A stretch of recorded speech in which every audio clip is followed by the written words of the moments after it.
On va recevoir maintenant un homme du verbe, rappeur, écrivain, chroniqueur de son temps, citoyen engagé, homme qui partage. C'est vraiment un homme du partage.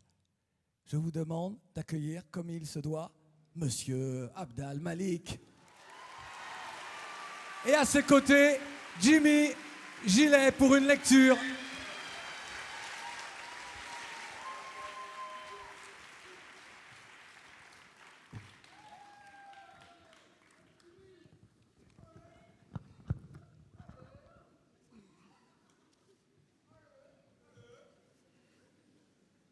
On va vous raconter une histoire. Elle débute ainsi. Badis est arrivé en France il y a plus de 10 ans. Pendant des années, il recevait tous les 6 mois un récépissé de demande de carte de séjour qui l'autorisait à rester, mais sans autorisation de travailler. Il a occupé de nombreux emplois non déclarés, se faisant exploiter, logeant dans des hôtels quand il le pouvait, puis dans des caves, des garages ou des voitures. J'ai fait sa connaissance il y a 2 ans quand je lui ai parlé d'ATD Carmonde. Il a souhaité le rejoindre aussitôt. Il me dira après: j'ai retrouvé ma pensée, ma liberté et ma dignité. Badis participe alors activement à nos actions. Il est solidaire envers les personnes très pauvres, alors que lui-même a une vie très dure. Voilà 10 ans que je vis dans ces conditions, mais j'ai l'impression d'avoir vécu 40 ans. Car vivre dans la misère, ça use beaucoup. Il y a 1 an, il a reçu une réponse négative de la préfecture, avec l'ordre de quitter le territoire français. Il a fait appel, mais en attendant, le voici en situation illégale. Un samedi, il y a quelques semaines, Badis m'a averti qu'il avait été arrêté par la police, suite à un contrôle d'identité. Il serait jugé le lundi et risquait d'être expulsé. J'ai prévenu les gens qui le connaissaient et d'autres aussi. Le lundi matin au tribunal, nous étions plus de 70 pour le soutenir, mais il n'est pas venu. Nous avons appris qu'il allait être convoqué plus tard dans un autre tribunal. Nous avons proposé aux gens qui le connaissaient d'écrire au préfet pour témoigner de sa bonne intégration en France. Nous avons aussi contacté un avocat spécialisé.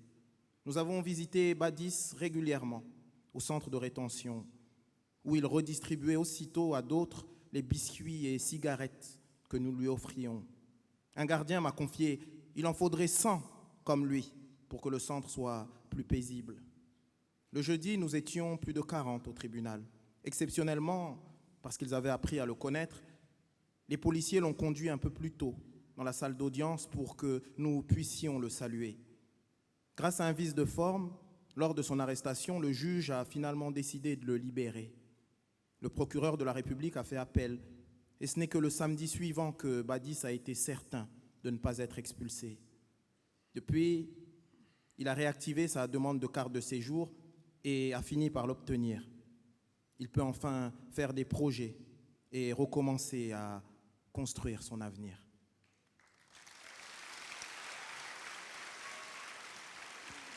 Super.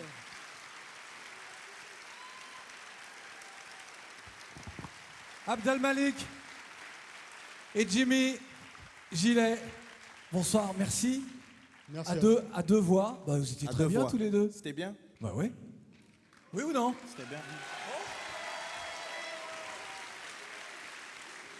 Jimmy, Oui, tu es militant à ATD Carmonde. oui. Je voudrais que tu nous dises ce qu'il faudrait faire, ce qu'il manque pour aller plus loin dans les actions d'ATD Carmonde. Ah, déjà, il faudra arrêter la pauvreté. Ouais. Exactement. Ouais. Simplement. Bah oui. Simplement. Et pour cela, on va laisser les techniciens un petit peu préparer la suite. Et pour cela, il faut qu'il y ait des hommes et des femmes qui comprennent Oui, ben oui. la oui. précarité des autres, les difficultés. Oui. Abdel Malik, tu es engagé auprès d'ATD Carmonde. Parle-nous de ton engagement à toi, de cette sans faille, de cette alliance, puisque tu es un allié d'ATD Carmonde. Ce qui est important de mon point de vue, c'est pas tant moi en tant que ma personne, mais nous autres artistes, on est mis en lumière. Et donc cette lumière, c'est important j'ai envie de dire, de la mettre en connexion avec les choses concrètes et importantes de ce monde. Et la solidarité, le fait de comprendre que c'est ensemble qu'on pourra véritablement changer les choses. Le fait de dire, OK, les pauvres, c'est nous aussi. Et cette solidarité, le fait de dire qu'on a besoin les uns des autres pour changer les choses, changer le regard et faire en sorte que les choses changent concrètement. Écouter les gens qui vivent véritablement ces problématiques-là dans leur chair, dans leur vie. Et voilà, ne pas stigmatiser et essayer de comprendre et surtout d'amener des solutions concrètes. Moi c'est ce que j'essaye de faire en tant que citoyen, tout simplement, et être humain, basiquement. Merci. Merci.